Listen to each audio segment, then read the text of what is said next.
ಮಾಗಡಿ ಟೌನ್ನ ವಾಸವಿ ವಿದ್ಯಾಪೀಠ ಶಾಲೆಯಲ್ಲಿ ನೂತನವಾಗಿ ಸೇರ್ಪಡೆಗೊಂಡ ವಿದ್ಯಾರ್ಥಿಗಳಿಗೆ ಅಕ್ಷರಾಭ್ಯಾಸ ಕಾರ್ಯಕ್ರಮವನ್ನು ಆಯೋಜನೆ ಮಾಡಿದ್ದರು.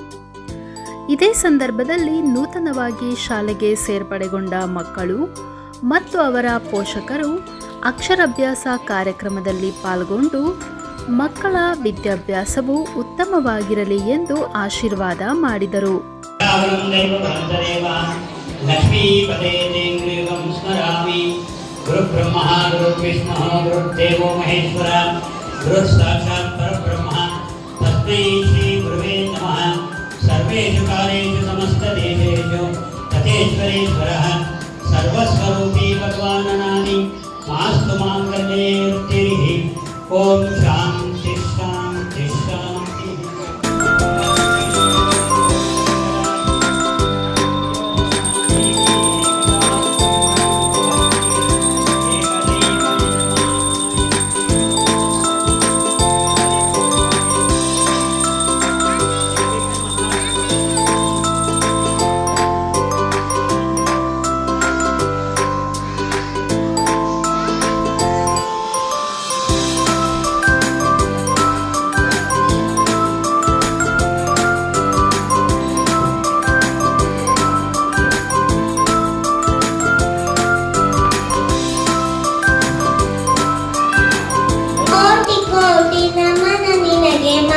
ಗಣಪತಿ ಲಕ್ಷ ಲಕ್ಷ ದೀಪಾರ್ಚನ ನಿನಗೆ ಗಣಪತಿ ಲಕ್ಷ ಲಕ್ಷ ದೀಪಾರ್ಚನ ನಿನಗೆ ಗಣಪತಿ ದಿವ್ಯ ಗಣಪತಿ ಮಹಾಗಣಪತಿ ಇಳಿದು ಬಾ ಇಳಿದು ಬಾ ಇಳಿದು ಬಾ ಗಣಪತಿ ಇಳಿದು ಬಾ ಇಳಿದು ಬಾ ಇಳಿದು ಬಾ ಗಣಪತಿ ಕೈಲಾಸಗಿರಿಯಿಂದ ಇಳಿದು ಬಾ ಕೈಲಾಸಗಿರಿಯಿಂದ ಇಳಿದು ಬಾ ಒಳೆದು ಬಾ ಒಳೆದು ಬಾ ಒಳೆದು ಬಾ ಗಣಪತಿ ಬೆಳಕಿ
ಸಹೋದರ ಬಂಧುಗಳೇ, ಇದೊಂದು ಸುವರ್ಣಾಕ್ಷರಗಳಲ್ಲಿ ಬರೆಯುವಂಥ ಒಂದು ಕಾರ್ಯಕ್ರಮ ಅಂತಲೇ ಹೇಳ್ಬೋದು. ಕಾರಣ ಇಷ್ಟೇ, ಮಗುವಿಗೆ ಒಂದು ಅಕ್ಷರಾಭ್ಯಾಸ ಮಾಡಬೇಕು ಅಂತಂದಾಗ ಸರಸ್ವತಿಯ ಒಂದು ಆಶೀರ್ವಾದ, ದೇವರ ಒಂದು ಆಶೀರ್ವಾದ ನಮಗೆಲ್ಲ ಬೇಕಾಗ್ತದೆ. ಕೆಲವರು ಏನು ಮಾಡ್ತಾರೆ ಅಂತ ಹೇಳಿದ್ರೆ, ಅಕ್ಷರಾಭ್ಯಾಸಕ್ಕೆ ಶೃಂಗೇರಿಯ ಶಾರದಾ ಮಠಕ್ಕೆ ಹೋಗ್ತಾರೆ, ಅಲ್ಲಿ ಮಾಡಿಸ್ಕೊಂಡು ಬರ್ತಾರೆ. ಇನ್ನು ಕೆಲವರು ತಮ್ಮ ಇಷ್ಟ ದೇವತೆಗಳಿಗೆ ಹೋಗಿ ಅಲ್ಲಿ ಅಕ್ಷರಾಭ್ಯಾಸವನ್ನು ಮಾಡಿಸ್ತಾರೆ. ಆದರೆ ಕೆಲವರು ಅದರಲ್ಲಿ ವಂಚಿತರಾಗಿರ್ತಾರೆ. ಆ ಅಕ್ಷರಾಭ್ಯಾಸ ಅನ್ನೋ ಒಂದು ಅರಿವು ಕೂಡ ಇರೋದಿಲ್ಲ. ಹಾಗಾಗಿ ನಾವು ಸುಮಾರು ವರ್ಷಗಳಿಂದ ಒಂದು ಅಕ್ಷರಾಭ್ಯಾಸದ ಕಾರ್ಯಕ್ರಮವನ್ನು ಪ್ರಾರಂಭ ಮಾಡಿದ್ದೀವಿ. ಯಾರು ನರ್ಸರಿ ವಿಭಾಗ LKGಯಲ್ಲಿ ಪ್ರಥಮವಾಗಿ ಸೇರಿರ್ತಾರೆ ಅಂತ ಮಕ್ಕಳಿಗೆ ಮತ್ತು ಪೋಷಕರು ಕರೆಸಿ ಒಂದು ಅಕ್ಷರಾಭ್ಯಾಸ ಕಾರ್ಯಕ್ರಮವನ್ನು ಮಾಡ್ತಾ ಇದ್ದೀವಿ. ಇದಕ್ಕೂ ಒಂದು ಪುಣ್ಯದ ಕೆಲಸ. ಯಾಕೆಂತಂದರೆ ಇವತ್ತು ಅಕ್ಷರಾಭ್ಯಾಸವನ್ನು ಮಾಡಿ ನಾಳೆ ಮಕ್ಕಳಿಗೆ ಪಾಠಗಳನ್ನು ಹೇಳ್ಕೊಳ್ಳಲಾಗ್ತದೆ. ಮಕ್ಕಳು ಎಲ್ಲರೂ ಕೂಡ ಬುದ್ಧಿವಂತರಾಗಲಿ, ಅಕ್ಷರಗಳನ್ನು ಕಲೀಲಿ, ಮತ್ತು ವಿದ್ಯಾಭ್ಯಾಸವನ್ನು ನಿರಂತರವಾಗಿ ಕಲೀಲಿ, ಸರಸ್ವತಿ ಮಾತೆಯ ಮಕ್ಕಳಿಗೆ ಒಳ್ಳೇದು ಮಾಡಲಿ ಅಂತ ಹೇಳಿ ಈಗಾಗಲೇ ನಾವು ಏನು ಪೂಜೆಯನ್ನು ಪ್ರಾರಂಭ ಮಾಡಬೇಕು. ಅದಕ್ಕೆ ಮುಂಚೆ ನಮಗೆ ದೇವ ಪ್ರಸಾದವನ್ನು ಕೂಡ ಕೊಟ್ಟಿದ್ದಾರೆ. ಒಳ್ಳೇದಾಗಲಿ ಅಂತೇಳಿ ಖಂಡಿತ ನಿಮ್ಮ ಮಕ್ಕಳೆಲ್ಲ ವಿದ್ಯಾವಂತರಾಗ್ತಾರೆ. ನೀವೆಲ್ಲ ಸಹಕರಿಸಬೇಕು. ಯಾಕೆಂತಂದರೆ ಮಕ್ಕಳೇ ದೇವರು. ನೀವು ಮಕ್ಕಳ ಜೊತೆ ಮಕ್ಕಳಾಗಿ ಬೆರೆತು ಮೊಬೈಲನ್ನು ನೀಡದೆ ಕಾಲಕ್ಕೆ ಸರಿಯಾಗಿ ಊಟವನ್ನು ಮಾಡಿಸಿ, ಶಾಲೆಗೆ ಕಳಿಸಿ, ಸ್ವಚ್ಛವಾಗಿ ಶಾಲೆಗೆ ಕಳಿಸಿ, ಅದಾದಮೇಲೆ ಮನೆಗೆ ಬಂದ ಮೇಲೆ ಮಕ್ಕಳಿಗೆ ಊಟವನ್ನು ಮಾಡಿಸಿ, ಕೈತುತ್ತನ್ನು ನೀಡಿ, ಕಥೆಗಳನ್ನು ಹೇಳಿ, ನೀತಿಗೀತೆಗಳನ್ನು ಹೇಳಿ, ಇವೆಲ್ಲವನ್ನು ಮಾಡಿದ್ರೆ ನಿಮ್ಮ ಮಕ್ಕಳು ಭಾರತ ದೇಶದ ಒಂದು ಉತ್ತಮ ಪ್ರಜೆಗಳಾಗಿ ಬಾಳ್ತಾರೆ ಅಂತ ಹೇಳಿ ಇವತ್ತು ವಿಶ್ವ ಪರಿಸರ ದಿನಾಚರಣೆ. ನೀವೆಲ್ಲರೂ ಕೂಡ ಈ ಪರಿಸರದ ಬಗ್ಗೆ ಕಾಳಜಿಯನ್ನು ವಹಿಸಿಕೊಂಡು ಪ್ಲಾಸ್ಟಿಕ್ ಬಳಕೆ ಮಾಡದೆ, ಕಸವನ್ನು ಎಲ್ಲಿಂದ ಹಾಕದೆ, ಮರವನ್ನು ಪರಿಸರ ದಿನಾಚರಣೆಗೆ ತಮ್ಮ ಬೆಂಬಲವನ್ನು ಕೊಡಬೇಕು ಅಂತೇಳಿ ನಮ್ಮ ಮಕ್ಕಳು ದೈವಾಸಿದ್ದಾರೆ.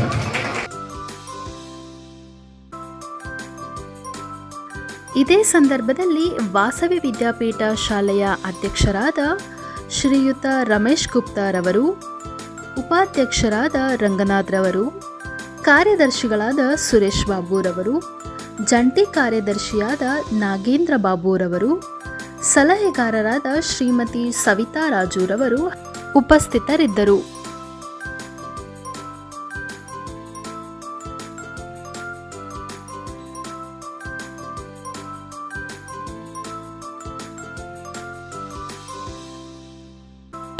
I thank you, sir. I would like to thank our Joint Secretary, Shri R.N. Nagendra Babu, sir. I thank you, sir. I would like to thank our Shri Shrikant, sir. I thank you, sir. It gives me an immense pleasure to thank our Honorable and Dignified Principal, Shri